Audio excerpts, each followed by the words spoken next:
a similar scale of people able to go back whenever there is a cessation to this. Essential infrastructure and public services are, of course, increasingly under strain. What we keep trying to emphasize is the pressure on the health system. And the pressure on the health system is not just simply because of the years of decay, in a sense, that we've had here and the different crises, but it's also attacks on healthcare. There have been more than 106 incidents reported, resulting in 57 deaths and 158 injuries among health workers. So not only are these health workers being killed, but the ability of the health system to respond is also weakened in that process. Many health facilities have been forced to close, while others are damaged or overwhelmed. At least 51 healthcare centers and 6 hospitals have closed. And as I was mentioning, many others are damaged. This is, of course, limiting access to life-saving assistance when it is most needed. Education has been severely disrupted. Public schools and the Lebanese university, which is the national university, are being used as shelters. Learning interrupted for thousands of students. Remote learning remains constrained by displacement, electricity shortages, and limited connectivity. It's not just the displacement, it's not just the hostilities, but it's also the disruption of education that's going to have a huge long-term impact on children, and particularly girls and children with disabilities as well. And I think you will hear more about this from my colleague from UNFPA, who will be briefing, I believe, a bit later. I won't go through all the numbers. We have updates that we put out. You get them from OCHA that will give you all the numbers of what we have been delivering. Just suffice it to say that it is not anywhere near what is needed, what is enough. We have far lower stocks than we had in 2024. The government has far less fiscal space, budget to do things. We don't have the air bridges that we had in 2024 from countries like the Kingdom of Saudi Arabia, from Qatar, from the UAE, from Kuwait, etc. We had a lot coming in from the Gulf states in 2024 for obvious reasons. That's not happening now. We launched a flash appeal for $308 million on the 13th of March when the Secretary General was here on his visit.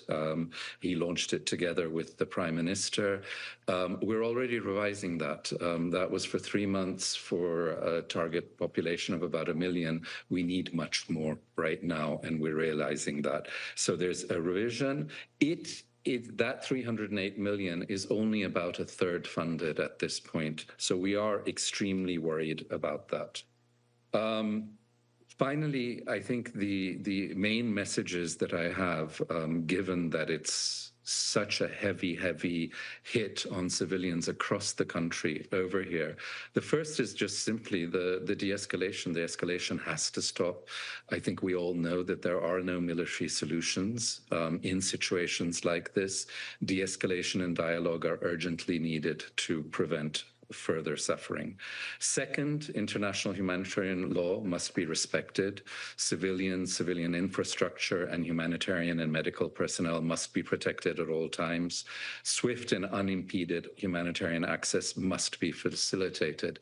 And frankly, over the last 2 weeks, much of our work has been about that, has been about trying to see how we advocate more strongly about the violations of international humanitarian law and to see how we have more access to those that are in hard-to-reach areas. And the third is simply funding. We need to have support. We have an excellent coordination with the government, and the government is very much in the lead of the response.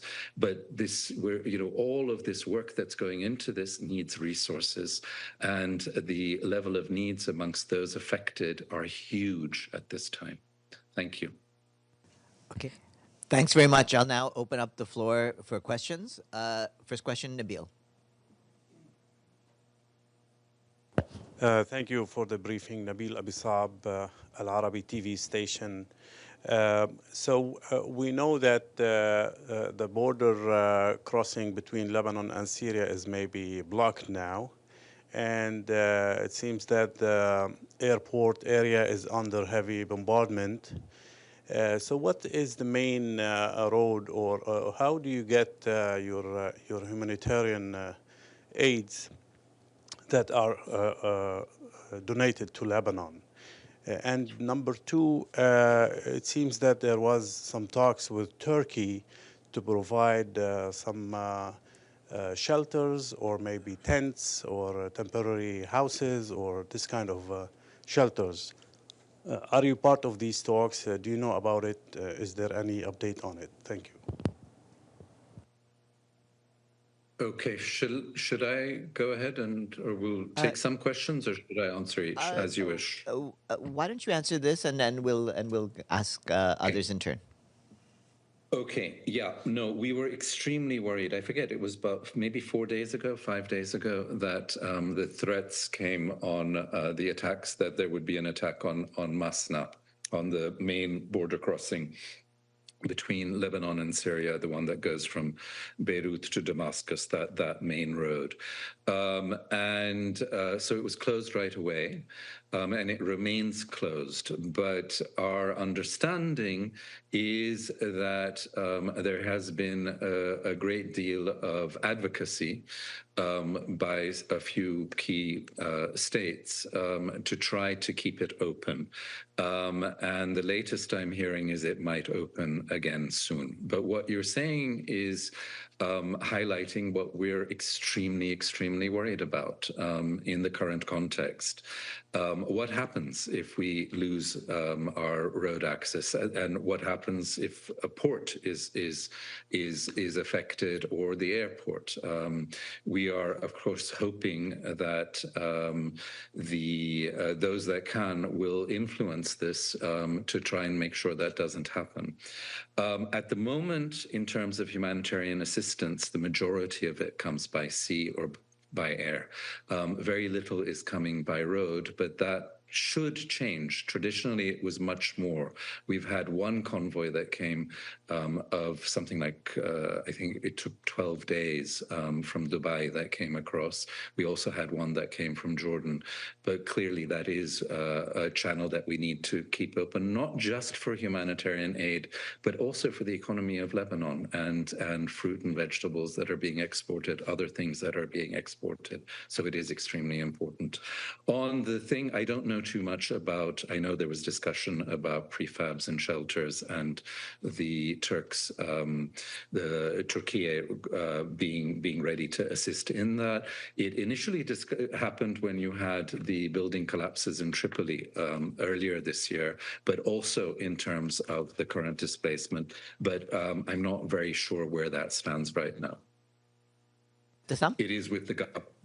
I think the government could respond better on that rather than us. Ibtisam? Thank you. Thank you. My name is Ibtisam Azim, Al Arab Al Jadid newspaper. I want to follow up on something you said. You said that even if there is a ceasefire and it's going to hold, it's very unlikely that people will be able to go back. And I assume you mean to the south. If you could elaborate on that, and also on what would that mean for the host communities, for your work. Thank you. Yeah, I mean, what we don't know. We don't know the scale of what can and cannot happen at this point.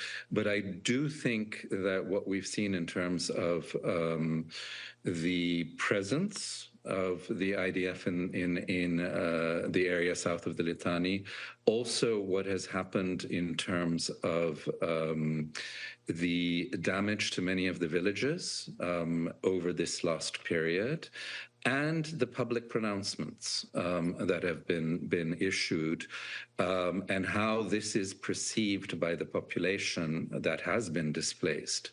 When one speaks to them, many of them are extremely worried that either their villages have been destroyed. I mean, we recently saw a place like Naura, for example, where a lot of civilian houses were also destroyed there. So they're worried about where do they go back to, and they listen to what the public pronouncements are from government officials on the Israeli side. So I think that is something that does worry them. Now, that also means that, and people feel that this is going to be a protracted situation. So the question that you ask is very correct. How will host communities deal with this? How will that be? If you've seen some of the pronouncements from the leadership here recently, including over the Easter weekend and on Easter Sunday, a lot of it has been about tolerance and trying to make sure that many of those that are displaced are treated generously and welcomed, and which is something that we saw in 2024, which is something that we've been worried about at this time for the reasons that I think many of you have actually reported on already. Okay, just a quick follow-up.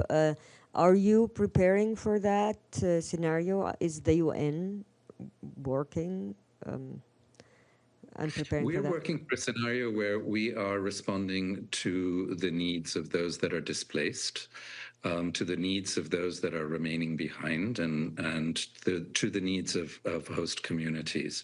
We can do that to the extent that we have resources to do that, hence that whole push for that. And we're working very closely with the government. So the strategies for where people will be hosted and where they will stay, and the ability for people to be able to cope will be dependent on both of those things, the strategy as well as the resources. The majority of people right now are not in shelters. And one of the best ways to be able to assist them when they are with relatives or renting themselves or others is actually cash assistance. So the Ministry of Social Affairs has a social welfare program, a cash program on that needs support in order to be able to assist those that were either on it or newly registered onto that program because they're displaced right now. Adla? Hi, Imran. Adla Masood with The National. You know, with Israel launching today the most violent wave of airstrikes, are we at a stage where the humanitarian situation in Lebanon is spiraling beyond the capacity of aid agencies to respond? I mean, even before today, we were feeling that we are urgently going to donors and saying we need much quicker response from you in terms of the resources. Remember, everything's costing much more right now with the cost of transport, and it's much more difficult to actually have all the supply chains working. So it is a really, really difficult situation in terms of that. So already that, I think what happened with I mean, we keep talking about escalations. This is another huge escalation upon the escalations that we've been facing. If you look at the last 2 weekends, we described each of those weekends as escalating on what was happening before. So the needs are huge, but the basic need is to try and get some de-escalation, to try and get some stop, some halt to this.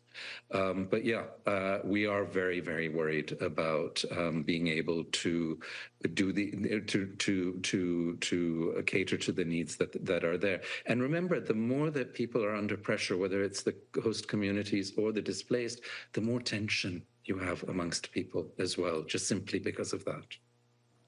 Okay. Bisan? Thank you very much, Bisan Abu Quaik with Al Jazeera Arabic.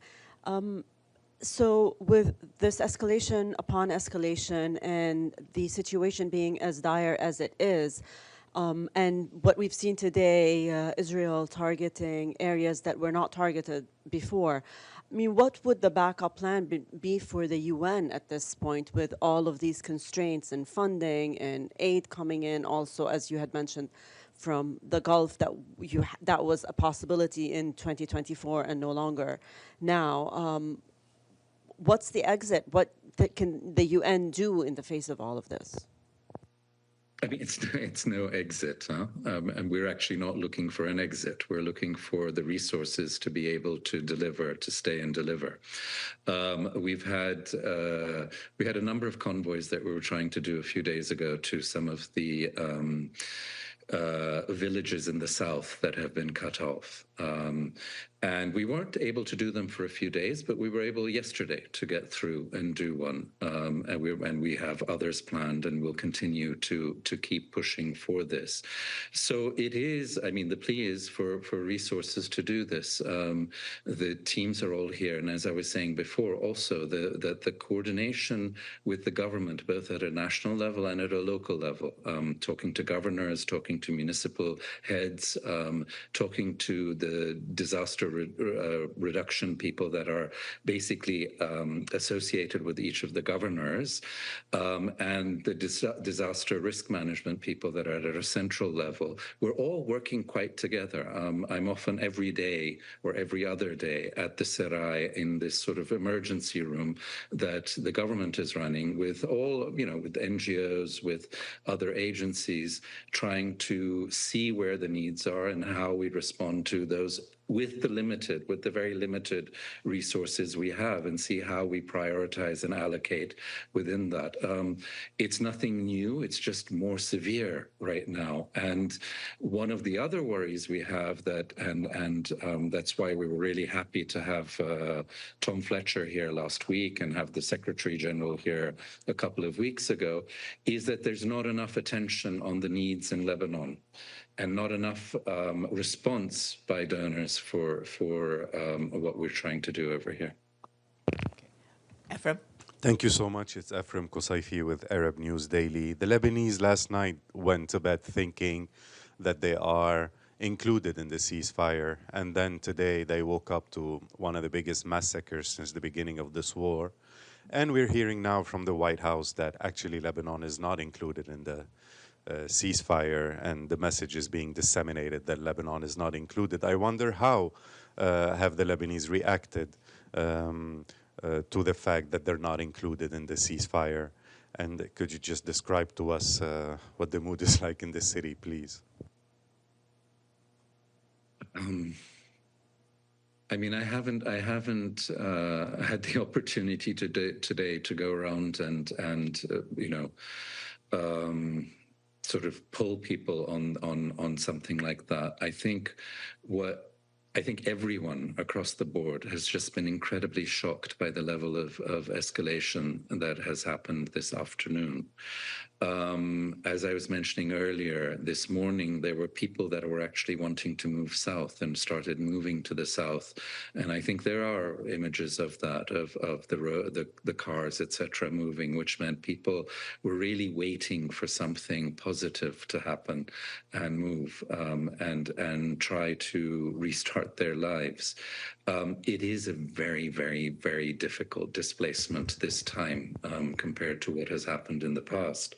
So people were looking for that. So I think it would be quite a high level of despair right now that people have, seeing what has happened, and if indeed the sense that they have is what it appears, that Lebanon is not part of this.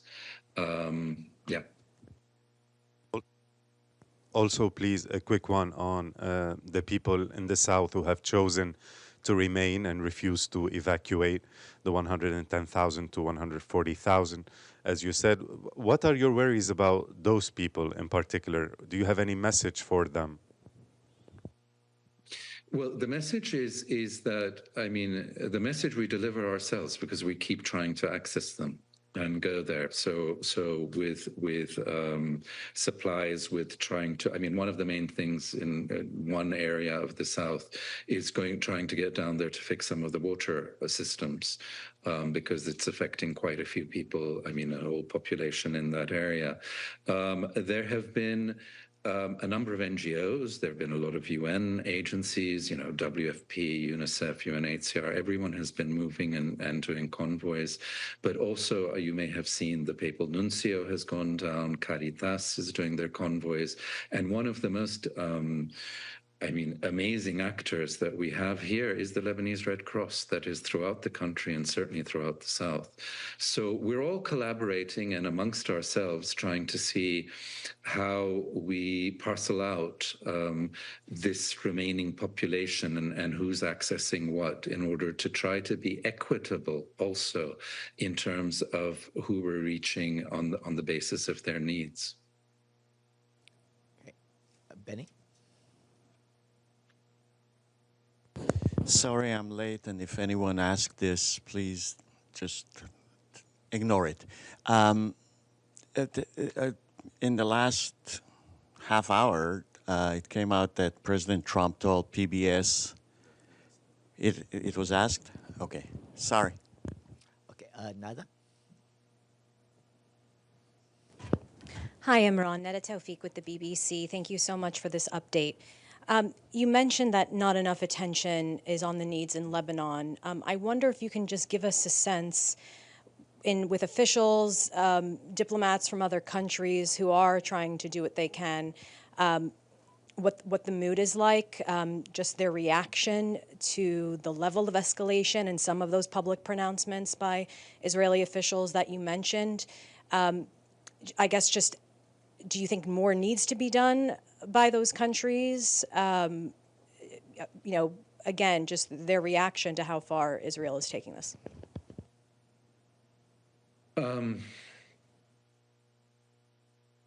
We have from the beginning of this escalation, it happened a great deal in 2024. One of our central asks, one of our central messages was to have member states that have influence implore the parties to respect international humanitarian law, insist on it. And so again, to see as many attacks on on civilians, civilian infrastructure, on civilian responders has been something that I've discussed actually a lot with different member states over here, diplomats. And if you sort of do take a look at some of the statements that have been coming out from some of the diplomats here, but also from the capitals, I think last weekend and the weekend before, the 2 weekends ago was when the 3 journalists were killed, and when you had quite a few medics and health infrastructure hit. And there were a number of messages that came out after that. This last weekend also, I think there were a few medics killed, but it was more also about displacement. And of course, we can't forget that our peacekeepers, our Indonesian peacekeepers also have suffered from that. And we hold all parties responsible for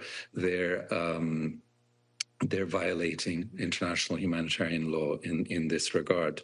How do we do it? I mean, I think your question is, how do you do it more effectively? I really don't know. It's a bit of a dilemma. I think Tom Fletcher, the Undersecretary General for Humanitarian Affairs, was extremely strong and eloquent in his briefing to the Security Council last Monday or Tuesday in it. We've had a lot of statements going out. There have been statements by the EU as well. So there's statements, but at the same time, we still see a lot of this happening. Sorry, just to follow up, I guess for us it would be useful to get what's happening beyond the statements, kind of behind closed doors. I mean, I know you can't reveal too much, but even just a sense of... I think you have to talk to some of the member states. I can't really speak on behalf of them. I think the UN has been quite strong in terms of what we've been saying and trying to push on this. And it's pretty straightforward. And it's not just the UN, it's the ICRC, it's MSF, it's across the board, all those that are involved in humanitarian action at this point. I'd like once more to thank our guest, Imran Riza, the resident and humanitarian coordinator for Lebanon. And I wish you the best of luck as this proceeds. I hope it gets calmer soon. Thanks. Thanks. Yeah. Take care and see the rest of you at noon.